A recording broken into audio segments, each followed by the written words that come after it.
Buenas, estamos con doña Elizabeth Ingunza, escritora, administradora de empresas, gestora cultural. Señora Elizabeth, ¿cómo está? Muy buenas tardes, Vladimir. Encantada de estar en tu programa. Hábleme un poco, ¿cuáles son los paralelos entre los presidentes más polémicos del siglo XX, Fujimori y Leguía? Bueno, Fujimori y Leguía tuvieron muchas similitudes. Los dos fueron los gobiernos más largos que tuvo la República del Perú. Fueron, con el oncenio de Leguía, porque Leguía tuvo dos periodos, ¿no? En su segundo periodo, el oncenio fue el más largo, junto con el de Alberto Fujimori, que por escasos meses no lo alcanza, porque fueron 10 años y 8 meses que gobernó Fujimori. Los dos tuvieron muchas cosas positivas y también cosas polémicas y negativas, ¿no? Como haber metido a la familia dentro de la política en el momento en que ejercían su mandato. Pero también tuvieron muchas cosas buenas, como sellar las fronteras. Se avanzó muchísimo en la delimitación de la nación y también fomentaron mucho el transporte y la privatización. La privatización que empieza Leguía con los ferrocarriles y que luego Fujimori empezó con Hierro Perú. ¿Las privatizaciones fueron buenas? Definitivamente, las privatizaciones son la base del capitalismo. No podemos pensar en un Estado paquidermo que no se moviliza y que solamente tiene a recomendados del partido de turno ejerciendo puestos y no la meritocracia, que es lo que debería de prevalecer, ¿no? ¿Cómo eran las empresas públicas antes de ser privatizadas?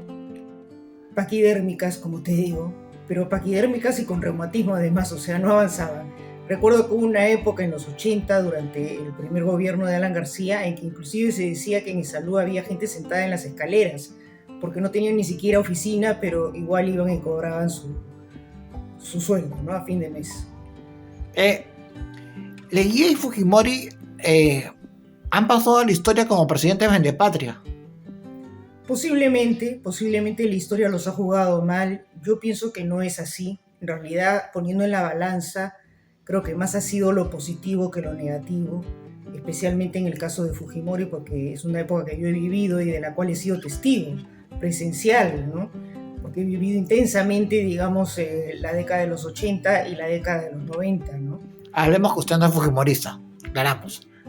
Yo no soy fujimorista, no creo que pueda hacer esto algo tipo dinastía, ¿no? Que se pueda pasar de padres a hijos y tal. Sin embargo, no me desagrada el fujimorismo. Si tuviese que votar otra vez por el ingeniero Fujimori, que ya no está, sería otro mi sentir y otro mi pensar, pero de momento no tengo ninguna preferencia política. ¿Los dos presidentes fueron de derecha, Leguía y Fujimori? Yo creo que de centro derecha. Leguía defendió mucho el indigenismo, lo puso un poco de moda, ¿no? Él sabía que sin las clases populares no se podía desarrollar el país, que la mano de obra era la fuerza que empujaba el progreso. Y bueno, en esto estuvo muy acertado, ¿no? Ahora, para algunos definitivamente fue un radical en el sentido de que los opositores eran exiliados y bueno, tuvo sus matices de dictador, como también los tuvo Fujimori, que esa es otra similitud que tienen los dos, ¿no? Pero al final lograron sacar el país adelante, que es muy importante, ¿no? ¿Cuáles son las obras emblemáticas de Leguía? Leguía hizo todo lo de Olmos. Él fue el que empezó con el proyecto de irrigación de Olmos, con la vivienda popular, hizo muchas escuelas y sobre todo privatizó todo lo que era transporte en el país, que él sabía la importancia de las vías ferroviarias, ¿no? Que se habían ido perdiendo desde el boom ferroviario en la época de Balta. Entonces, sí, impulsó mucho esto y también lo impulsó Fujimori. Fujimori arregló la carretera central, hizo que el ejército se pusiera a hacer carreteras y en ese aspecto los dos entendieron la importancia de la comunicación, ¿no? Es el tren del cual tanto se habla, que une el centro y el Callao. ¿Es el mismo tren con el que podemos soñar, con el del que habla el alcalde de Lima? No, definitivamente empezando porque el tramo es distinto, la distancia también. El tren macho, que se llamaba en su época, porque realmente hace un recorrido impresionante, que solamente recorre 178 kilómetros, me parece, y se demora 8 horas en llegar porque tiene infinitos zigzags y puentes y el tren avanza, retrocede para volver a tomar la vía, etc. Es un tren que fue empezado por Enrique Meix en la época de Balta.